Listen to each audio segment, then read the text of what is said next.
after the impeachment, Ruto came and realized that these people, they gave him the wrong information. The Ichung'Wa and the Kiunjuri. That this Gachagua was not that just a guy to rub off and he's gone like that. Unaelewa? Sasa the moment Ichung'Wa is talking like that, anajaribu kuini ile trust yake of President William Samoei, that sycophants that he made a top notch, is now trying to win that because they made a mistake. They are realizing themselves they made a mistake. That is even the reason why President William Samoei Ruto alienda kutafuta uhuru. Check, let me cut you short. So apparently also I heard that the president regrets doing away with Gachagua. Yes. Okay. He regrets so much doing away with what? Gachagua. The damage Gachagua is doing out there is much than when he was in. That makes a lot of sense. Than when he was in. They could have contained him akiwa ndani kuliko venye anafanya akiwa he's damaging all of them. The other day he was in Embu. The same day they were in Bungoma. Gachagua was in Embu, and he demolished everybody there that belongs to UDA. Everybody, including the governor, who is Cecily Mbarire, and the chair of the UDA, and any other senator, the Senator Mondigi of Embu, who was there. People jeered him, you understand, because of UDA. So Gachagua is just demolishing them, contrary to what Ichung'Wa and the Kiunjuri had advised the president that they will deal with what?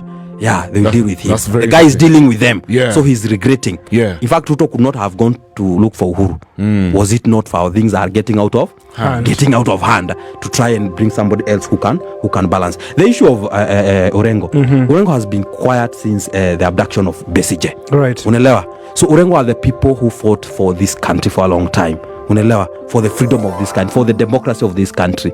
When Besigye was abducted here in Kenya, the first person who condemned the issue was Orengo, and he said we are going back to the KANU old days of that a person come to Kenya for his safety, and then he's being abducted in our own soil, and then the Ugandan authority claim that our authorities here in Kenya, our security forces, they helped them to abduct who?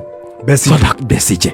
That's when what Orengo is trying to say, that we are seeing some KANU patterns that are just creeping in slowly in our country. And when he saw the sycophancy with the Ichung'Wa, the moment you come up and say that the people who are kids are abducting themselves and they are killing themselves, and you are talking to people like they are kids or something, who can kill himself to make Ruto look bad. But it's so insensitive, even to the parents who are crying day and night because of their kids.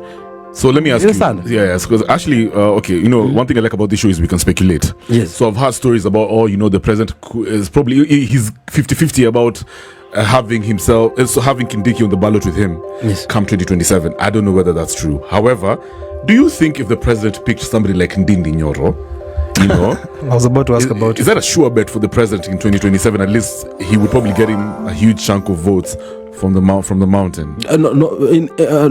in the mountain. Okay. Mountain, it doesn't matter who he picks. It is done. You know the problem with we have a mountain, this community called mountain. It's leaders follow the people. All right. It's not the other way around. Nobody will come and tell people we want to go this way. You see, when most of these leaders, they realized that people had followed Ruto. All these leaders were not following Ruto. You can remember akina Anne Waiguru wa Uhuru's person, akina wa Mushomba, kila mtu walikuwa saidia Uhuru. But when they realized that everybody was following Ruto, they had to follow the people. That's because true. People are following Ruto, and Ruto knows that very well. That there's nothing he can do. He's trying to create an image of a good government or something like that to try and maybe a reputation of his regime by bringing up people like Kinari, akina Mutahi Kagwe, akina Kabogo, and so on and so forth. But the issue of that the mountain will vote Ruto, that will not happen. Sasa, Chege, I want to talk about Raila Odinga, the Right Honorable Raila Odinga.